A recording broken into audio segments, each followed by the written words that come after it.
जनता का विश्वास उठ चुका है इलेक्शन कमीशन के ऊपर। देश के अंदर पीएम को गाली देते, देश के बाहर देश को गाली देते।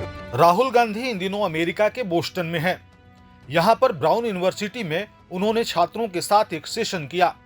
इस सेशन में बात करते हुए राहुल गांधी ने महाराष्ट्र चुनाव का मुद्दा उठाया और कहा कि देश की चुनाव प्रणाली में गंभीर समस्या है।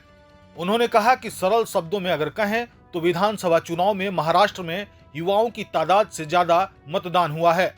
यह एक तथ्य है। चुनाव आयोग ने हमें शाम 5:30 बजे तक के मतदान के आंकड़े दिए और शाम 5:30 से 7:30 के बीच जब मतदान बंद हो जाना चाहिए था तो 65 लाख मतदाताओं ने मतदान किया। अब ऐसा होना शारीरिक रूप से असंभव है ना?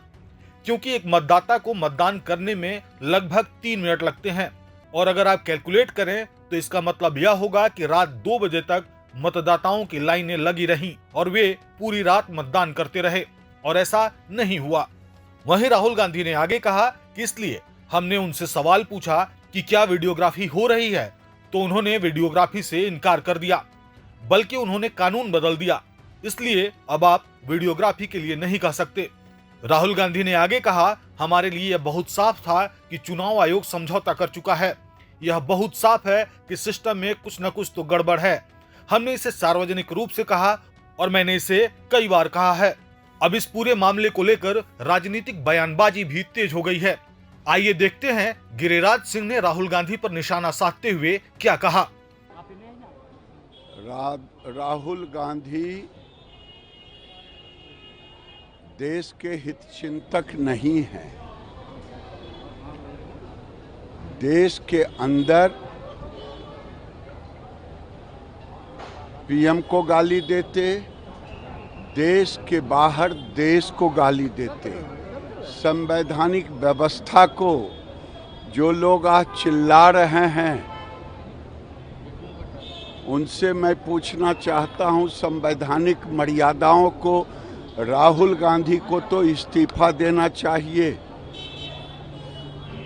और राहुल गांधी नेशनल हेराल्ड में अगर उनको कुछ सजा हुआ या कुछ हुआ उससे ध्यान भटकाने की भी कोशिश कर रहे हैं। देखिए, चर्चा चल सकती है। हमारे जहाँ मीटिंग्स हुई हैं राहुल गांधी जी की, में बहुत सारे भारतीय भी हैं, वो हमारे देश के नागरिक हैं, वहां पढ़ रहे हैं, लिख रहे हैं। उनको एक चिंता है, उनको एक परेशानी है कि देश के अंदर जो हमारा संविधान है उसकी जो धज्जियां उड़ रही हैं उसके लिए ऊपर उन्होंने सवाल पूछा है और उनसे बात करी है। तो इसमें क्या बात है? जो सही बात है हमने सुप्रीम कोर्ट के अंदर दायर करा है, इलेक्शन कमीशन के पास हमारा डेलीगेशन गया है कि उनको पारदर्शिता तो लानी पड़ेगी। आज कोई वोट 1-1 करोड़ वोट बढ़ जाता है एक प्रदेश के अंदर, तो इलेक्शन कमीशन को बताना होगा कि हमारे ये वोट इस तरह से बढ़े हैं। लेकिन ये नहीं है कि आज वो अपनी वेबसाइट बंद कर देते हैं। कांग्रेस पार्टी उनसे वोटर लिस्ट मांगती है, वोटर लिस्ट प्रोवाइड नहीं करना चाहते हैं। तो एक तरह से जनता का विश्वास उठ चुका है इलेक्शन कमीशन के ऊपर। First of all, Rahul Gandhi should clear what exactly he wants to do. What should be the Rohit Vemula Act? How the act should be incorporated, and in which connection he wants to bring an act? Whether it is abuse in the campuses, or the discrimination in the campuses, or what exactly he wants. I don't think that Rahul Gandhi has got any idea about it.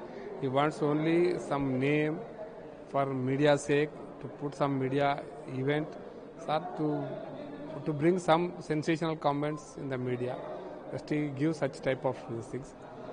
He is not, technically speaking, I don't think he is eligible to be a LOP of this country. प्रभात खबर.com, विश्वास वही, रफ्तार नहीं।